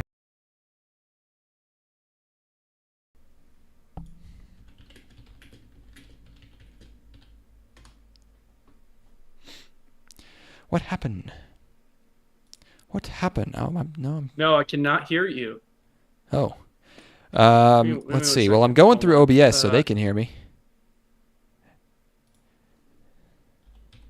Hello. Hello.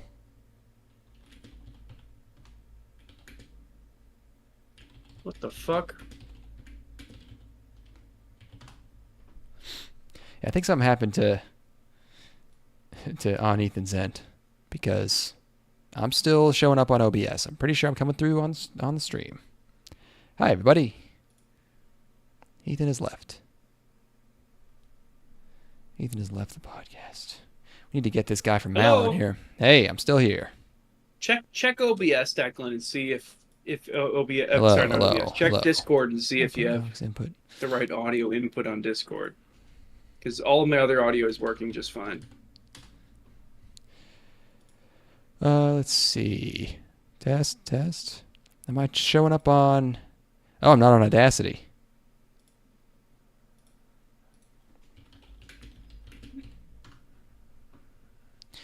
Hmm.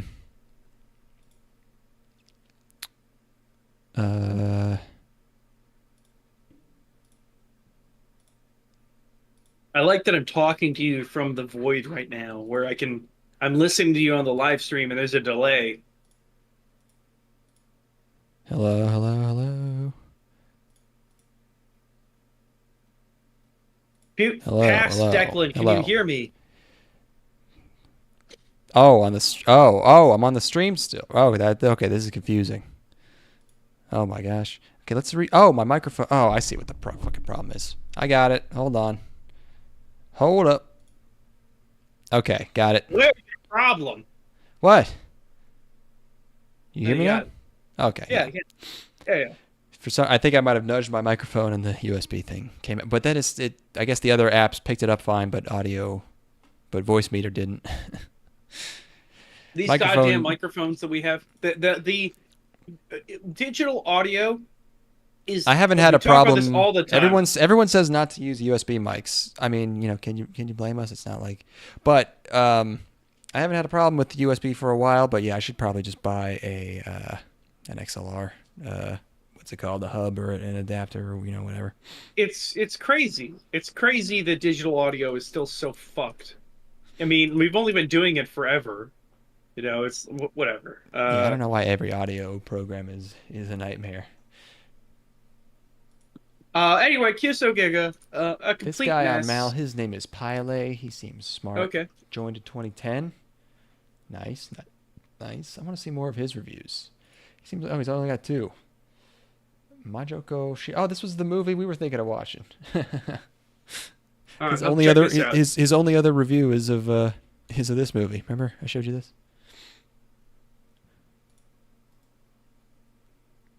He also has mixed feelings on Yes, that. I've got a review from Fondly Acerbic. All the babes in this anime already have boyfriends. I can see how some people might be into Yase, but she has mommy issues and is part demon, so I would advise against asking her out if you value her life. Wait, what's his That name? pretty much. This is fondly underscore acerbic. That pretty much leaves Shoko as the most eligible bachelorette. Shoko's dedication to her work make her seem unapproachable, but I'd be willing to bet she'd be willing to go out with you with just about anyone if they could keep those kids out of her hair for a day. So there's your in. Kyousougiga feels like a lot of care was put into making every aspect of it. I wanted to like it more than I did, but I had a hard time motivating myself to watch it. Found myself struggling to understand what I would later come to realize was a thin, relatively easy to understand plot that only seemed complicated because of the storytelling style. That is true, Again, but what is that very, first part very. about? I don't know. He's talking about whether or not he wants to All the smack it to babes in this these. anime already have boyfriends. That's not even true. It is a funny opening line, but it's not even. That's not even the case. I don't think. All right, hold on, hold on. Is it a quote from This is something? Is he quoting? this is his review of Paprika. I normally wouldn't write anything so negative about any anime because there was so much hard work that goes into it, but I picked Paprika to watch with my girlfriend, who is already lukewarm towards anime, in an attempt to show her a more mature side to the medium. I was expecting something Blade Runner-esque, and while what we got was quite unique, large portions of Paprika were kind of like watching Looney Tunes if it didn't have any comedy. The script is content, and the script content and dream world happenings quickly become so nonsensical that I was embarrassed to show it to her. She fell asleep about halfway through, and I was only and I only actually watched about 2/3 of it before stopping. I could see how this movie could be absolutely wild ride for a certain audience, but my last straw was a point in which Paprika saw a man with some roots or tentacles that didn't, and I didn't immediately realize that she was in a dream. Maybe there was a reason why he could have possibly existed in the real world, but honestly, I don't care. Since I've already gotten my hands dirty, I might as well point out the quality of the artwork and animation seemed to dip in less important scenes. To be fair, the shortcuts they used were only so glaring because the animation and artwork quality was otherwise impressive. 4 stars, or 4 out of 10, rather. I see. That is very funny to have your review based on you getting no pussy from watching the movie. He's a pussy, sort My of. girlfriend didn't like I it. mean, realistically speaking, that's probably the most important metric to judge something by, is whether Yeah, or not you're able to get pussy that's off of that's it. our Bechdel test. Is yeah, can you get pussy? Showing The us to a bit. fuck girl test, as we Yeah. say. It's uh there's this just a big wall of text from Sergeant Salamander, a 7 out of 10 review. Um, let's see. God,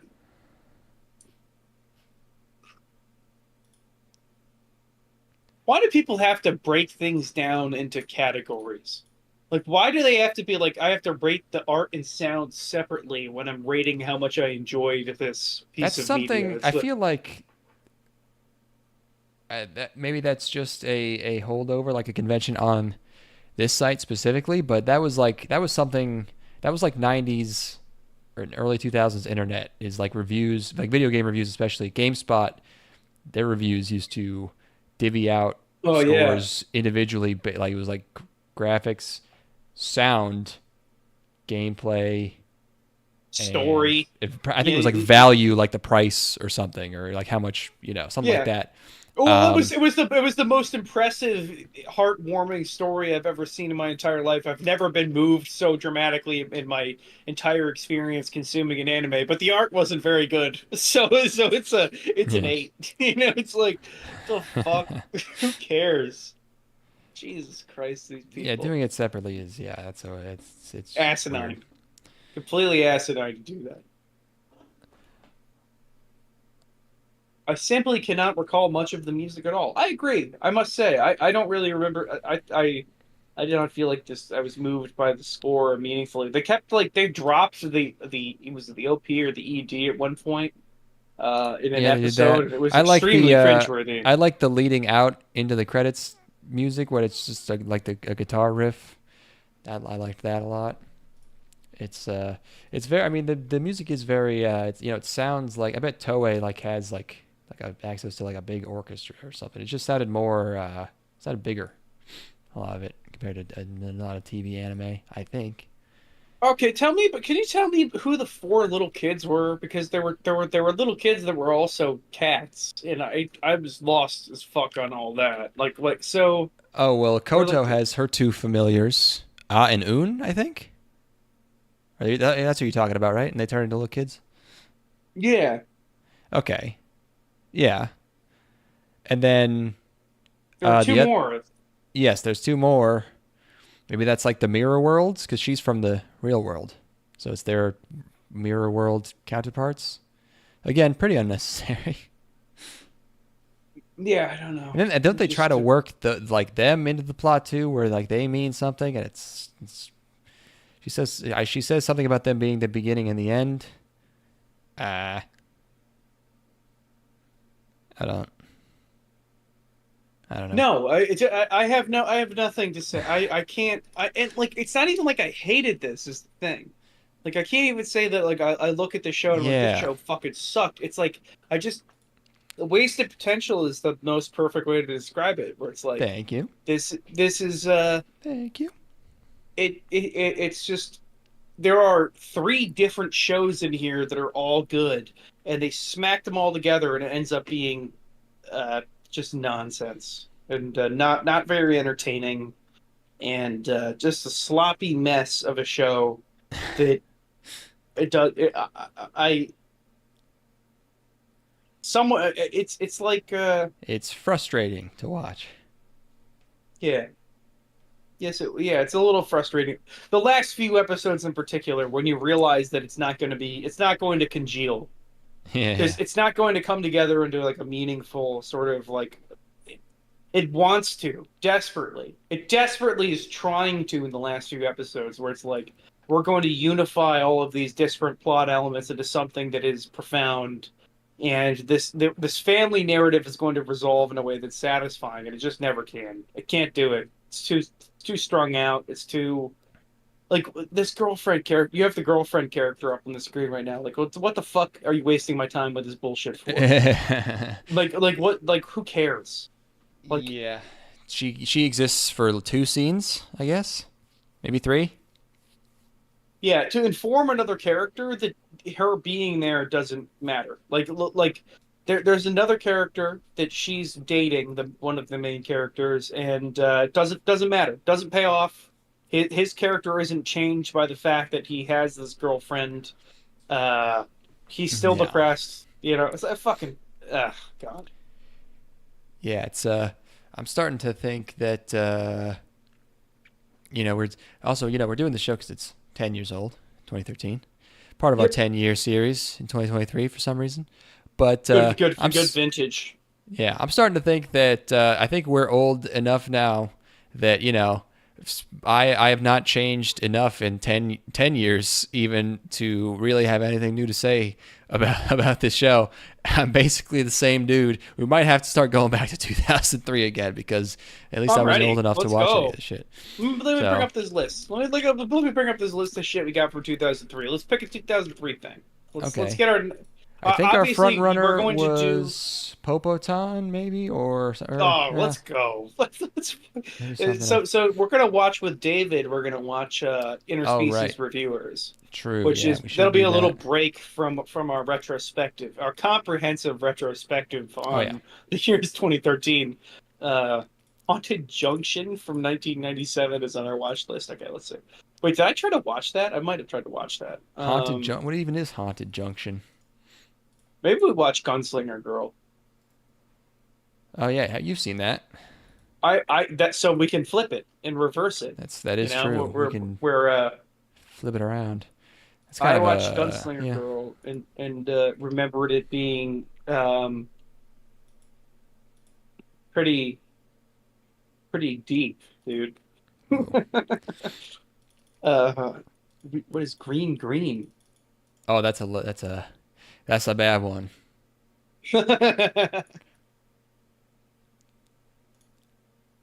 So, what about Yeah, I mean, Onegai Twins? it's true. That's that's that's gonna be more of that. Yeah, instead of Onagai Okay, teacher, do some Onagai this twins. is this is what was happening in I mean, 2003, huh? I liked Onagai teacher more than you did. But just because of the feel, not because of anything that happened in the show or any of the characters, but just it just had I think it's that director or something. Just everything has this kind of uh, like this kind of weird nostalgia to it. Even when it's not old, it just feels like it's not even a real. It just feels like fun summer times. He just loves setting shows in the summer where people are hanging out. Um, so there's that. Our other options are we got like Tsukihime, which I think I was only curious about watching because it's so bad that people pretend it does not exist. That's the meme. Is if you mention Tsukihime, someone will go, "What's Tsukihime anime?" Um, yeah, Popotan Gunslinger. Stratos 4 this is a show with girls in spaceships. I feel like I don't think it's the Strike Witches guy. I think I'm thinking of Sky Girls is like the proto Strike Witches, directed by Takeshi Mori. Gunsmith Cat's director. Oh, that's interesting. I guess we could What just else? watch Technolize and be really depressed. Ooh. Nah, we get it. Okay, so it's It's Gunslinger Girl 2003 or is all about fun, man. Put your hands up in the Gunslinger air. Girl or Popotan. All of the dream. How does it mean? Yeah. Um, Probably Gunslinger Girl. Have more to talk about. Popotan doesn't feel like there's much content here. We'll probably get that in Yeah. before the year ends, but like let's we'll do Gunslinger Girl as our next like episode Our next without David. retrospective. Yeah. Yeah. Which is, I mean, obviously, we value David's perspective immensely, but it's just he doesn't have the necessary prerequisites to understand shows from 2003. It's a Oh different yeah, you need to language, build up a patina on you. Yeah, the way that he's able to perfectly understand everything going on, maybe even better than you and I do of interspecies reviewers, because that guy's had some experiences. So, With beasts. that's all I got. It's the short one. Just a short, quick one, I think. You got anything else? Yeah, it's more of an average length podcast episode, but that's good. That's nice. I gotta sleep. Gotta try and sleep away this head cold. Oh, yeah, you do have to sleep. Yep. I was unironically earlier thinking about doing an all-nighter. I'm like, I should just stay up all I'm not night. in nug mode yet. I have to sleep. I'm a human, so All right. Well, I can't just before the next burn episode, the nugs as fuel. we will all need to secure because David will be on. He'll be on the interspecies review episode. We will all secure 50 Nuggies and eat them in throughout the course of that episode. 150 total Nuggies consumed in one episode of the podcast.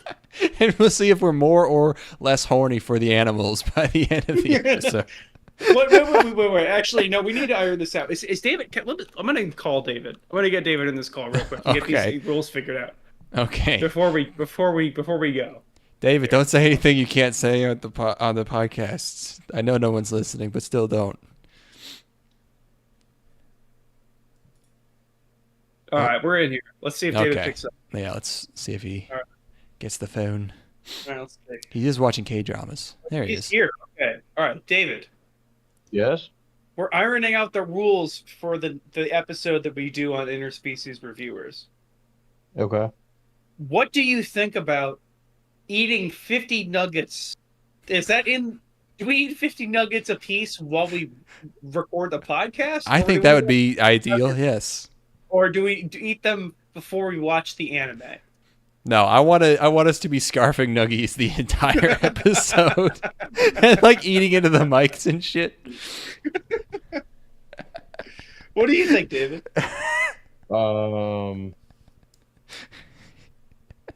He doesn't like it. He doesn't want to eat 50 nuggets. This guy's not Nuggie core. Eat all 50 nuggets. He's not Nuggie wave, dude. He's not Nuggie pilled. Honestly. I think it's got to be on the episode. First of all, we need you to commit to eating 50 nuggets on an episode of the podcast. He wants to keep it pure. He wants to talk about the show. It's only 2,340 calories, okay? It's like There's no way I can eat that many. Well, will you try at least? Yeah, I mean, you can stop if you feel bad.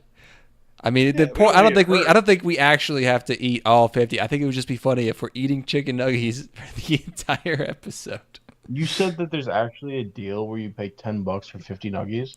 I don't know how that's even possible. Is that just an Austin thing? That's crazy. No, it's if you look it up on the internet, you can get a 2-pound bag of nuggies from Wendy's for $10. God damn. And the most expensive it is $15. That's in other places. The one near me is $10. It's still not a bad deal. He's deliberating. He's seriously contemplating this. What is 15? Yeah, it's 30 cents a nuggie if it's 15. What do you think, David? I mean, I'll get some nuggets. I think that's all we need. I think that's... As long as you're willing to eat nuggies on the episode, you know? If you can get 50 and make a serious attempt at eating them all, that'd be a huge win, you know? But as long as you're in the spirit, you know, it's the reason for the season. I'm checking online at my Wendy's. They don't list individual franchises' prices. You can't find your local Wendy's price online. Sure you can. Absolutely you can. Yeah, because you can order for pickup. And then it'll tell you exactly how much it's going to be when you pick it up. Wendy's restaurant app. This is an app, though. No, you can do it through the website. Menu. Let's see. Sides and more. Where are the nuggies at? Oh, chicken nuggets. Okay. I don't see 10-piece chicken nuggie. Yeah, I only see 10 and 6 and 4-piece chicken nuggies. Hold on. Yeah, I am under chicken nuggets and more. Yeah. Yeah. You guys don't got the family nuggies? There's no 50 nuggie. No, there's not. That doesn't exist other places. You're in a college town, remember? I guess like literally yes. Here. Is that spicy or crispy chicken nuggies? I'm looking at spicy. Okay. But yeah, the most I can get is 10, which is, let's see if I can find out how much. Sharing my screen here. You guys don't have the family-sized nuggies underneath ghost pepper ranch chicken. No. Nope. Are you fucking joking? Well, I have to eat 50 nuggets by myself then? Well, I don't know if we could think of something else. We can get some other type of funny food to eat. I don't think anything's as funny as 50 nuggets, unfortunately. It really makes it hard that's the only thing that's that. Up back, okay. The only thing that's funny is 50. The volume is what can you get that's a ridiculous amount of food? Yeah, see, 10 nuggies, $4.69. That's not gonna do it for me Because if I get 4 orders of Nuggies, I'm paying almost $20. That's ridiculous. Could you guys Not doing that snarf shit. an entire like? What's snarfable? They need to that's be of that individual size? things. Yeah, I mean, it can't be one big object because then you're like, your hands get like Nuggies like You you have eat to with get up. chopsticks or You have to something. get up too. Like Yeah, you have yeah. to stand. I can have 50 nuggies on my desk easily. Like I'm literally gonna go check this tomorrow. I will go to my Wendy's tomorrow, order 50 nuggies. I'm not gonna eat them all in one rip, obviously, but I'm No. going to confirm, and I'll send you a photo confirming that I can get a family-sized nuggie for $10 at my local Wendy's. Do you guys need to find an equivalent fast food? I mean, Taco Bell tacos, David. You Ugh. get like a bunch Oh, of I wouldn't. those. I wouldn't wish that upon They're kind anyone. of No. pricey now. I think it's like 10 Taco Bell tacos for like $20 or some shit. Get the fuck out of here. What the fuck? Fuck this. This is ridiculous. How come nobody has this as part of their campaign for 2024? How come Here's a- nobody's talking about Go ahead. This is pre-COVID, but here's a Reddit thread: where to get the most chicken nuggets for the least. Burger King. Ugh. Oh, Bicky? Oh. 10 for $1? What the fuck? 2019 Where- was crazy. What the fuck, dude? Wait, why does it say? For a Why does buck? it? Wait, it says 5 years ago, but the date is 2019. That's not right. I don't know what's broken with What Reddit do you right now. think? They're trying to break you, bro. Order pickup at Burger King. Let's see. BK order pickup. Yeah, let's. Yeah, let's see. Order. They must be tiny nuggies or something. I got 16-piece nugget for $4. That's pretty good. That's pretty good. That's still more than Wendy's. That's 25 cents. It is more than Wendy's, but it's not 50 nuggets. It's 16, which is more manageable, I think. I feel like you'll finish 16 easy. It needs to be a challenge. Oh, man. 16 nuggets for $4.11 What the fuck? From where? from Oh, Burger shit. King. Oh shit! I can get the 16-piece nugget for $4. I think we're back on. I think we're back Let's on the nuggies. go. Let's go. Fuck BK yes. nuggets? I mean, they Yeah, are Burger King nuggets. That might be rough, but What do they even Or- call them then? chicken nuggets. That's it. They don't have a name. So that's 48. Wait, how much is it? So it's 48 nuggies for $12. That's within the realm That's of acceptable. definitely Yeah. I think a good. I don't. Yeah, I'll get 48. Fuck it.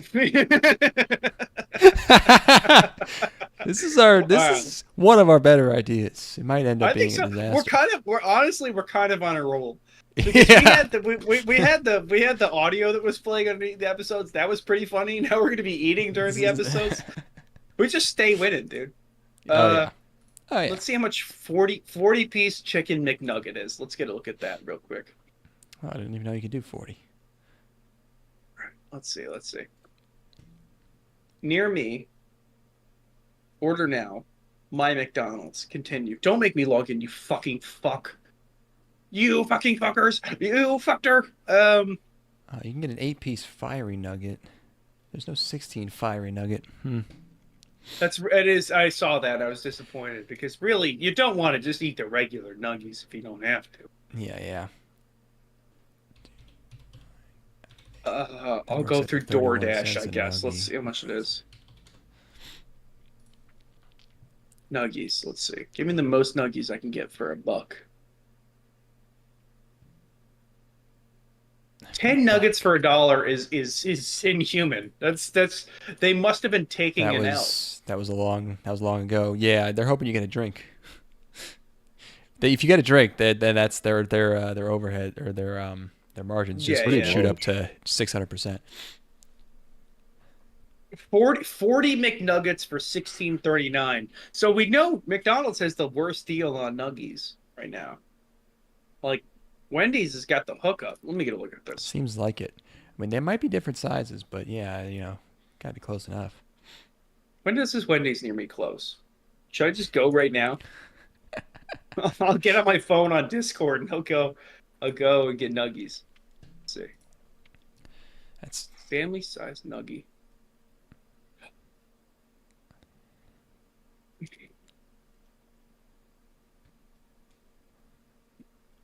Maps. Yeah. Closes at midnight? Oh, Hold on. We have to get this bitch over 2 hours. I can get in my car right now, get on my phone, no. and No, we're not. That's not going to work. Oh, No. Okay. This is we're like Kyousougiga. We're getting too convoluted with it. You're right. It's like, why the fuck are they talking about nuggets for 30 minutes? It's like, wasn't even funny the first time. That meme got old in Get it. 2017. Yeah, but we're old. Okay? It's like Leave us alone. I'm old. I embrace the fact that I'm old. People will be like, it's like, Ethan, you're really using that meme? That's old as shit. I'm like, I know. I just don't care. I'm only finding out about it now. Well, okay. Well, David, if you're down with the Nugs, I think we can call it. Yeah, I just need to. Yeah, I guess. Yeah, sure. Just need to have some prep time. It wouldn't be until late next week anyway that we'd be recording. So, yeah, that should be. Can you watch Interspecies Reviewers again in that time? Yeah, preferably we do it on the weekend. Yeah, we could do that. Oh yeah. Friday or Saturday or something. Yeah, perfect. Okay. Don't we have to be at a wedding on Saturday? Let's talk about the week after that. Oh, it's the week after that. I'm sorry. Yeah. So it'd be the week. So The 2 week weeks. of. Yeah, the week of like the 8th and 9th. Oh, okay. Yeah, the next week, yes, we are at a wedding, but I was kind of already ahead of myself. I've been planning everything around that wedding, so yeah. Secure yourself a Nuggie source before then. Easy peasy. All right, well, everybody, nug it up. All my nuggers in the chat. Whoa, no. What the fuck, dude? We were this right at the end. How could you do that? Play the song. We gotta get out of here. Oh no! Oh no! Oh jeez! It's time to scram, Scoob. We're getting reported. No! Oh god! Hang it! Just roll the All right, audio. I'll play this Azerbaijani lady with the. Play whatever the fuck you want. All right. Oh wait, hold on. Nope, I got it now. Everything's fine. I didn't mean it. Oh, I'm preemptively apologizing. This will soothe you. Listen to this. Yeah, everybody, just calm down with this. Everybody, chill out.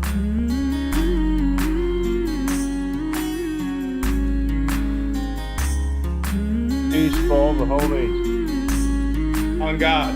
On 9/11.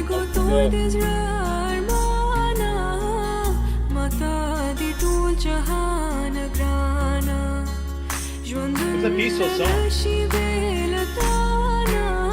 What a beautiful voice.